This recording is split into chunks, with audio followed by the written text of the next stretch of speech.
अध्यक्ष मधुकरजी देशमुख, सर्व पक्षांचे पदाधिकारी, समोर जमलेल्या माझ्या मतदार बंधू भगिनींनो आणि मित्रांनो,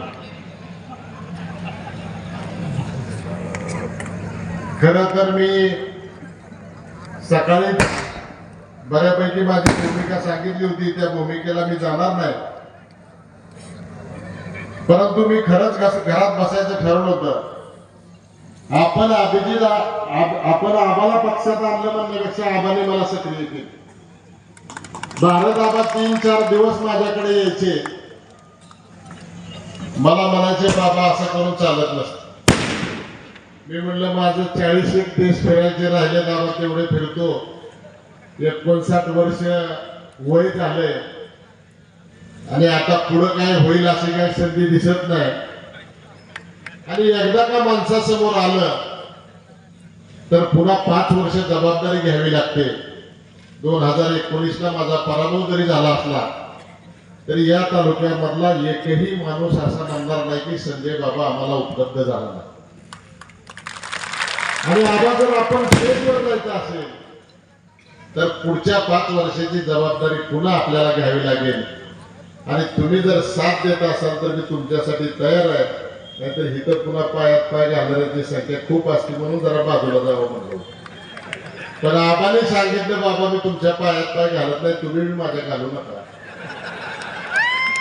आपण दोघं मिळून अभिजित आबाच्या परवानगीनं जर अभिजित आबाने दिली, 78 गावच्या लोकांची जबाबदारी पुढच्या कामाची आम्ही घेतो.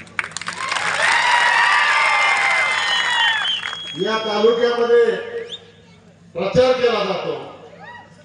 मोहिते पाटील बाहेरचे उमेदवार, बाहेरचे, तुम्हाला इथे कोण आहे घेऊ का जबाबदारी? घेऊ का जबाबदारी? आम्ही 78 गावाची जबाबदारी घेऊ का? नको का? तुम्ही आजच्या मतदारसंघाची घ्या, पण इथल्या लोकांचे आम्ही बाबा तुम्हाला आम्ही आहे. आबा कुठेही असू द्या, भारत आबा आणि मी तुमच्यासाठी अहोरात्र आहोत. या ठिकाणी मस्के सरांनी काय उल्लेख केला की फिरून दिलं जाणार नाही वगैरे वगैरे. आम्हाला ना आम्हाला पाया पडायची सवय, आम्ही त्यांच्या पाया पडू बाबांना असं करू नका म्हणून. मस्के सर अशी काय अडचण येणार नाही.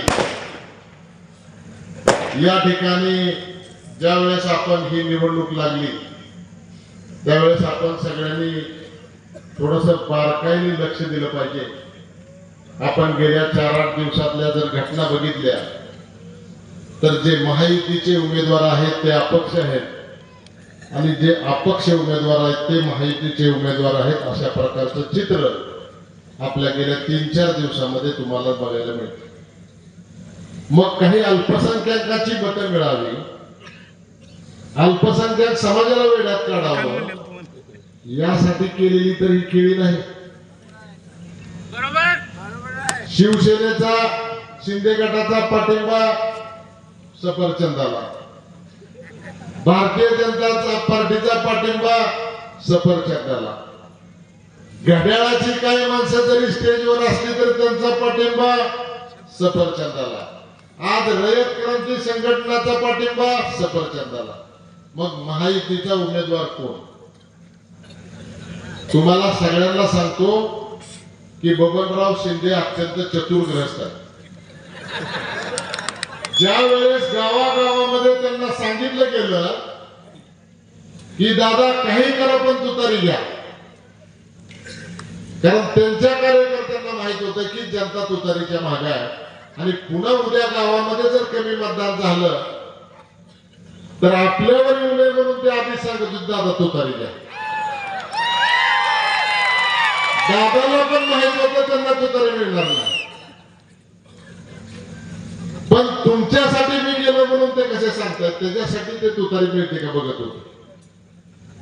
या तालुक्यामध्ये, या मतदारसंघामध्ये बबनदादांनी विकास केला असं म्हणतात. ठीक आहे, कदाचित त्यांना 6 वेळा निवडून दिलं, खरंही असेल. उजनी धरण आपल्या तालुक्यामध्ये असताना टेंभुर्णीला फक्त धरणातनं थेट पाईपलाईन ती पण 8-8 दिवसातनं एकदा पाणी येतं. मुडलिमला प्यायला पाणी धरणावरून आणलं नाही, माड्याला पाणी धरणावरून आणलं नाही, कुरुडवाडीला उस्मानाबादच्या का बार्शीच्या पाईपलाईन मधनं पूर्वी कधीतरी मिळालाय. तरी पण आपण विकास झाला म्हणतो. दादा झाला विकास. मुडलिम MIDCची प्रशासकीय मंजुरी घेतली, त्याला पुन्हा लगेच 30 वर्षात करता आले नाही. त्यांनी म्हणजे केला विकास. ठीक आहे दादा, झाला विकास. आम्हाला कारखानदारीवर यायचंच नाही. तुम्ही 3500 द्या, 3600 द्या, आम्ही तुमची बोली लावू. आम्ही कारखानदारीला कंटाळलोय. आम्हाला वाटतं या आमदारांनी वर्षातनं एकदा आमसभा घ्यावी, जनतेचे प्रश्न ऐकावे. आम्हाला वाटतं आमदारांनी शिक्षण समित्या गावागावामध्ये त्याची एखादी बैठक घ्यावी, त्या शिक्षणामध्ये काही अडचणी येते का ते बघावं. आम्हाला वाटतं आमदारांनी तहसीलदाराच्या कार्यालयात बसावं आणि महिन्यातनं एकदा या ठिकाणी जो आज प्रचंड भ्रष्टाचार चाललाय तो थांबवावा. या ऊसाची एवढी चर्चा केली जाते, या टेंभुर्णीची चर्चा, केळीची चर्चा पूर्ण जगामध्ये सुरू आहे. त्याला कुठल्याही आमदारांनी कुठलंही सहकार्य केलेलं नाही. आज आपल्या भागामधला पेरू सगळीकडे चाललाय, आपल्या भागामध्ये द्राक्ष सगळीकडे चालली, आपल्या भागामध्ये डाळिंब सगळीकडे चालले. शेतकरी आपल्या आपल्या पद्धतीनं या ठिकाणी काम करत आहे. फक्त आबा आमची एकच विनंती आहे की तुमच्यासाठी ही सगळी मंडळी एक येत आहेत असं आम्हाला दिसतंय. या अगोदर हे सगळी मंडळी एका ठिकाणी आले होते आदिनाथ कारखान्याच्या वेळेस. त्या ठिकाणी आदिनाथ